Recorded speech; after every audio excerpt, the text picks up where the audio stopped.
అప్పుల బాధలు వెంటాడుతున్నాయా? అయితే 6 జేవిఆర్ వారి జాతిరత్నాలు ధరించండి. హాయ్, వెల్కమ్ టు మనం టీవీ. నేను మీ మనోజ్. కడప జిల్లా ప్రొద్దుటూరులో కన్న తల్లినే కన్న కొడుకు చంపిన ఘటన 2 తెలుగు రాష్ట్రాలని ఊపేసింది. సో ఈ విషయం గురించి ఎలా జరిగింది ఏంటని ప్రత్యేకంగా మాట్లాడుకోవాల్సిన అవసరం లేదు. కానీ రోజుకొక ట్విస్ట్ ఈ కేసులో వెలుగులోకి వస్తుంది. ఒక పక్క యశ్వంత్ ఏమో కటకటాల వెనకుండి నాకు అమ్మ గుర్తొస్తుంది అని తెగ బాధపడిపోతున్నాడు. నాకు అమ్మ చాలా చేసింది, అమ్మకి నేనేమి ఇచ్చుకోలేకపోయాను, కట్ చేస్తే మర్డర్ చేశా అని చెప్పి కటకటాల వెనుక పశ్చాత్తాపడుతున్న పరిస్థితి. మరోవైపేమో ఇప్పుడు వాళ్ళ డాడీ విజయ్ భాస్కర్ రెడ్డి ఎవరైతే ఉన్నారో, లక్ష్మీదేవి చనిపోయిన లక్ష్మీదేవి వాళ్ళ హస్బెండ్, ఆయన కపట నాటకం ఆడుతున్నారా అంటూ కూడా పోలీసులే అనుమానం వ్యక్తం చేస్తున్న పరిస్థితి.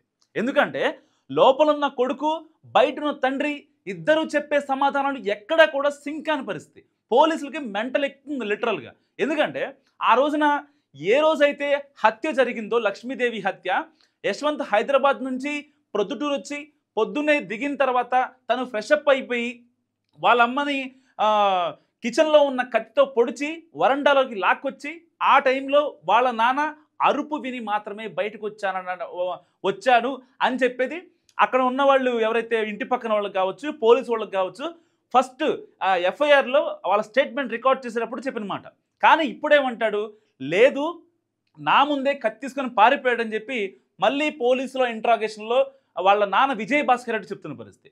అండ్ ఇంకోటి ఏంటంటే, అప్పుడు ఆ టైంలో హత్య జరుగుతున్నప్పుడు పోలీసులు మళ్ళీ విచారించగా ఇంకేమన్నా చెప్తాడు అని వాళ్ళ స్టైల్లో విచారణ చేస్తుండగా విజయ్ భాస్కర్ రెడ్డి చెప్తుంది ఏంటంటే, లేదు ఇదంతా కాదు, హత్య జరిగేటప్పుడు నేను వాష్రూమ్లో ఉన్నా, నేను వాష్రూమ్లోకి వెళ్ళినప్పుడు మా కొడుకు యశ్వంత్ ఆ డోర్కి లాక్ పెట్టాడు, నన్ను బయటికి రానివ్వకుండా చేశాడు అని ఇప్పుడు మళ్ళీ చెప్తున్నాడు. అంటే వాస్తవానికి ఈ కేసులో అసలు ఏం జరుగుతుందనేది కూడా ఇప్పుడు పోలీసులకే ఒక రకంగా మెంటల్ ఎక్కుతున్న పరిస్థితి. ఎందుకంటే లోపలేమో కొడుకేమో నేను అనవసరంగా మా అమ్మని చంపాను అని ఒక రిగ్రెట్ ఫీల్ అవుతున్న పరిస్థితి. సరే, మనోడికి కొంచెం మతి స్థిమితం బాగాలేదు, దానివల్ల చంపాడు, కేవలం అమ్మతో ఒక ఎమోషనల్ బాండ్ అని లేదు, ఆ అమ్మ ఎంత ప్యాంపర్ చేస్తున్నా సరే పట్టించుకొని పోయినాం, మనోడు కేవలం డబ్బుల కోసమే వాళ్ళ అమ్మని ఒక ఏటీఎం మిషన్ లాగా వాడుకున్న పరిస్థితి, అక్కడ అనుబంధాలు కానీ ఆప్యాయతలు కానీ ఇలాంటి ఏమీ లేవు అనేది ఇప్పటిదాకా యశ్వంత్ విషయంలో ఉన్న ఒక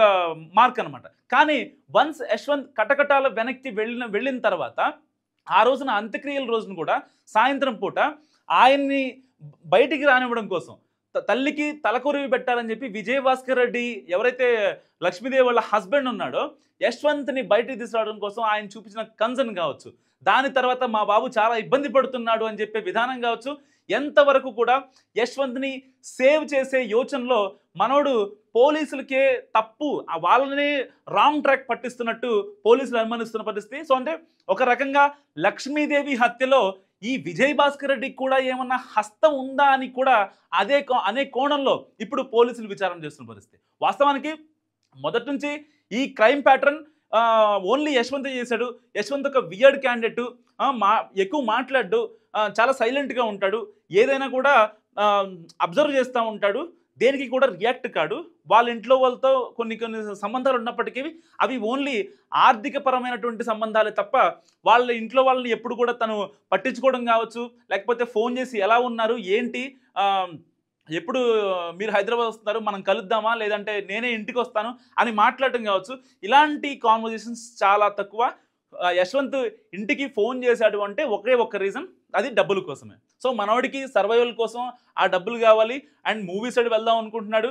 సో దానికి సంబంధించిన ప్రోత్సాహం లేదు, సపోర్ట్ లేదు, దానివల్ల మనోడేమన్నా డ్రగ్స్కి అలవాటు అయ్యాడా అన్నది కూడా ఇక్కడ ఒక కొత్త కోణం. సో పోలీసుల విచారణలో మనోడు ఇప్పుడు కట్ చేస్తే పశ్చాత్తాపడుతున్నాడు, మా అమ్మ నాకు గుర్తొస్తుందంటూ కూడా వెక్కి ఏడుస్తున్న పరిస్థితి. మరి ఇలాంటి నేపథ్యంలో మనోడు కొంచెం బాధపడుతున్నాడు కాబట్టి సరే, తెలిసి తెలియక తల్లిని చంపాడేమో, మనోడిని కొంచెం పక్కన పెడదాం, తండ్రి ఎందుకంటే ఆయనే కీలకంగా ఉన్నారు, యశ్వంత్ని పెంచాడు. సో మనోడి మైండ్ సెట్ ఎలా ఉంటుందో ఈవెన్ పిన్ టు పిన్ మనోడికి తెలుసు అనమాట. సో ఇలాంటి నేపథ్యంలో మరి ఎందుకు పొంతన నాన్ సింక్ ఆన్సర్లు ఇస్తున్నాడు విజయ్ భాస్కర్ రెడ్డి అనేది ఇప్పుడు పోలీసులకి మిస్టరీగా మారింది.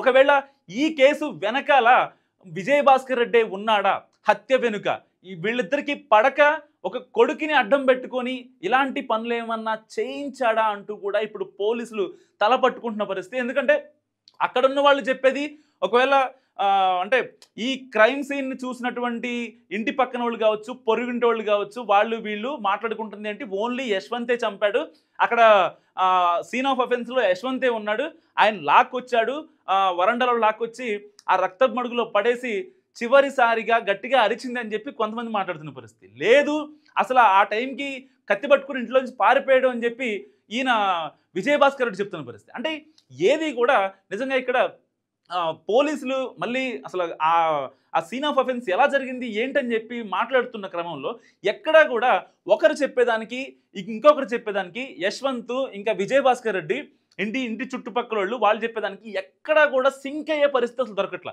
సో దీనివల్ల ఇప్పుడు పోలీసులు ఒకటే ఆలోచిస్తున్నారు, దీని వెనక విజయభాస్కర్ రెడ్డి హస్తం ఉందేమో అని కూడా పోలీసులు ఆరా తీస్తున్నారు. ఎందుకంటే అతని కాల్ డేటా కూడా, ఎందుకంటే ఒక కొడుకుతో మాట్లాడి ఈయనే విజయభాస్కర్ రెడ్డి హైదరాబాద్ నుంచి తెప్పించాడా, లేదంటే ఇంతకు ముందు నుంచి వాళ్ళకి ఏదైతే గొడవలు ఉన్నాయో ఆ గొడవల్ని ఒక ఎలివేట్ చేసే కారణంగా యశ్వంత్ని సీన్లోకి తెప్పించాడా, ఇతనికి ఏమన్నా అలవాట్లు ఉన్నాయా, లేకపోతే ఆవిడ పేరు మీద ఎందుకంటే లక్ష్మీదేవి ఒక టీచర్గా పనిచేస్తుంది, ఆవిడ దగ్గర కాసిన కూర్చున్న డబ్బులు ఉంటాయి. అంటే కంపేర్ ఏదో లక్షలు కోట్లు ఉంటాయని కాదు, బట్ ఒక ఇల్లు గడిచేందుకు కావాల్సిన డబ్బులు అయితే ఆవిడ ఉంచుకుంటుంది.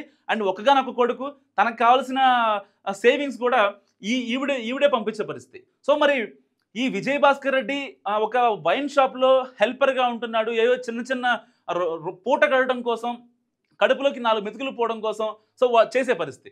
మరి ఇలాంటి నేపథ్యంలో మనోడికి ఒక తాగుడు కానీ లేకపోతే ఇంకేమన్నా అలవాట్లు ఉంటే ఆ చెడు వ్యసనాలకు బానిసై అడ్డొస్తుందని భార్యను క్లియర్ చేసి చంపే ప్రయత్నం చేశాడా అంటూ కూడా పోలీసులు ఇప్పుడు ఆరాధిస్తున్నారు. సో దీని వెనక ఆయన ఫోన్ కూడా ఇప్పుడు కీలకంగా మారనుంది. ఎందుకంటే వాళ్ళ కొడుకుకి కాల్ చేసి మనోడే సమాచారం ఇచ్చి ఈ టైంకి రా, ఈ టైంకి వెళ్ళు, నేను ఆ టైం లోపల ఉంటాను, ఒకవేళ నువ్వు అరెస్ట్ అయితే నిన్ను ఎలా బయట తీసుకురావాలో నేను చూస్తాను అని హామీ ఇచ్చినట్టుగా కూడా పోలీసులు నిర్ధారణకి వస్తున్నట్టు సమాచారం. సో మరి ఇలాంటి నేపథ్యంలో ఒక కొడుకు హెల్ప్తో కన్న తల్లినే చంపించాడంటే ఒకవేళ ప్రూవ్ అయితే మాత్రం నిజంగా విజయభాస్కర్ రెడ్డికి ఊరేసినా కూడా నిజంగా తప్పలేదని చెప్పాలి. ఇప్పుడు చాలా భార్యాభర్తలకి కొన్ని గొడవలు చూస్తూ ఉంటాం మనం. సో ఇలాంటి నేపథ్యంలో ఎట్టి పరిస్థితుల్లో చంపాలి అనే ఒక్క ఎయిమ్ మన మైండ్లో ఉంటుంది.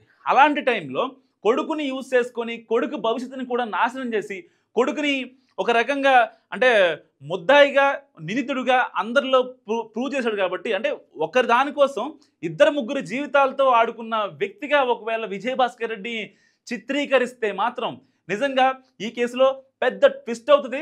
అండ్ ఫైనల్గా ఇన్నిసార్లు యశ్వంత్ని కటకటాల నుంచి బయటకు తీసుకురావడం కోసం మనోడు ఆడిన ఆ డ్రామాలు కావచ్చు, పోలీసులకే నిజంగా ఒక రకమైన విరక్తి కలిగిందని చెప్పుకోవాలి. ఎంతవరకు యశ్వంత్ని బయటకు తీసుకురావాలి అనే యాంగిల్లోనే విజయభాస్కర్ రెడ్డి ఆలోచిస్తున్నాడు.